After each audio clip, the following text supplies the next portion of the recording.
Halo semuanya, perkenalkan nama saya Agni Prayoga dari kelas di KPI dengan NIM 2302010224. Kali ini saya akan membawakan materi yang sangat penting di dalam dunia desain komunikasi visual, yaitu pelanggaran etika di dalam profesi desain komunikasi visual, dengan contoh kasus pelanggarannya dan bagaimana cara mengatasinya.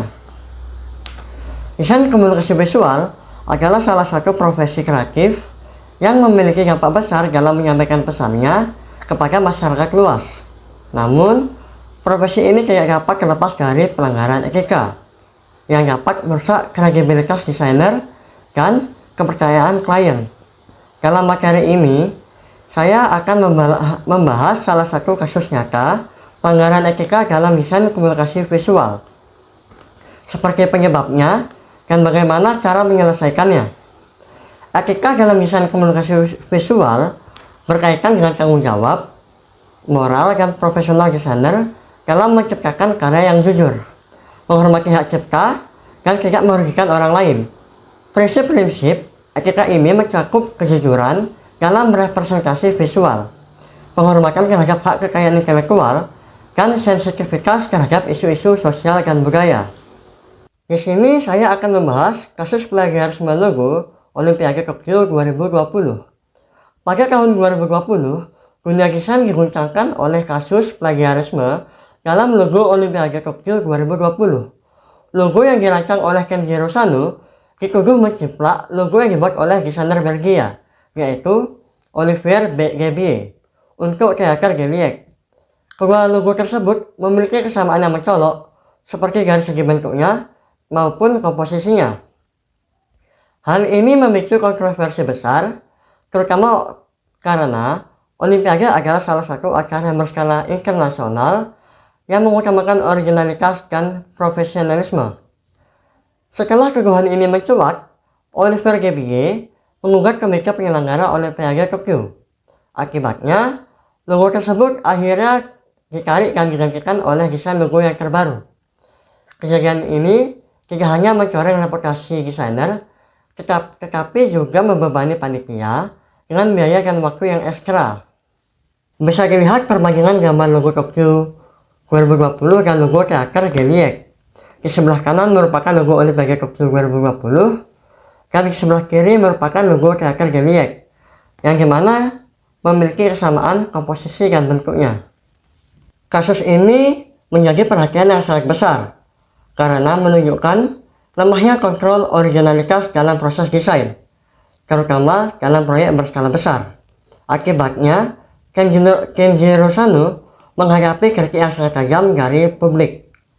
Dan Komite Olimpiade Internasional memutuskan untuk mengganti logo tersebut dengan desain logo yang terbaru. Dampak dari pelanggaran kasus plagiarisme tersebut sebagai berikut. Yang pertama, ada kerugian reputasi. Para desainer kehilangan kepercayaan publik dan klien. Yang kedua, ada kerugian finansial. Proyek besar seperti Olimpiade harus mengeluarkan biaya tambahan untuk mengganti desain logonya tersebut. Yang terakhir, ada kerugian moral. Kredibilitas komunitas desain secara keseluruhan dapat dipertanyakan akibat tersandung kasus plagiarisme tersebut. Solusi penegakan etika tersebut sebagai berikut. Yang pertama, ada edukasi dan kesadaran etika. Penting bagi institusi pendidikan dan perusahaan untuk menanamkan nilai-nilai etika sejak dini. Pelatihan dan seminar tentang etika profesional perlu rutin diadakan untuk meningkatkan kesadaran desainer akan tanggung jawab mereka. Yang kedua, ada penerapan kode etik.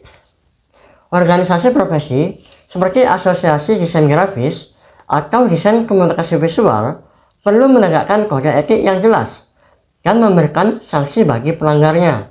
Hal ini akan menjadi pedoman bagi para desainer dalam menjalankan profesi mereka. Yang ketiga, ada penggunaan lisensi dan hak cipta. Dengan menggunakan materi dengan lisensi yang tepat dan menghormati hak cipta adalah langkah konkret untuk menghindari pelanggaran. Ini juga mencakup memberikan kredit kepada sumber asli jika menggunakan karya orang lain. Dan yang terakhir, ada transparansi dan tanggung jawab. Desainer harus selalu berkomunikasi secara transparan dengan klien dan publik, mengakui kesalahannya, dan bertanggung jawab atas karya mereka adalah bagian dari menjaga integritas profesional. Dari materi yang sudah saya jelaskan tadi, memiliki kesimpulan yaitu pelanggaran etika dalam desain komunikasi visual seperti kasus plagiarisme logo Olimpiade Tokyo 2020 menjadi pelajaran penting bagi komunitas kreatif. Originalitas dan integritas harus selalu dijunjung tinggi dalam profesi ini. Dengan menerapkan solusi yang tepat, kita dapat menciptakan ekosistem desain yang lebih profesional, transparan, dan etis. Sekian materi yang dapat saya jelaskan. Kurang lebihnya mohon maaf. Terima kasih.